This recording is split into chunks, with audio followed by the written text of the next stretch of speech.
Yeah, well, I just came in from emptying the vacuum cleaner because I had a bunch of mess when I came home. And now that I've emptied the vacuum cleaner and walked back in from the garage, this is what I find. Yeah. Let's take a look at this. Out of sight for 5 minutes. I know it wasn't you. You can go and lay down. I think it's pretty obvious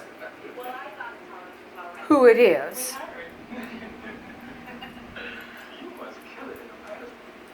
Yeah, pretty obvious who's been in the mud. What a surprise, Mr. Buckles. No. What a surprise. No. You are a bad dog. You can just lay down out there, bad dog. Hey, stop it. Mud dauber.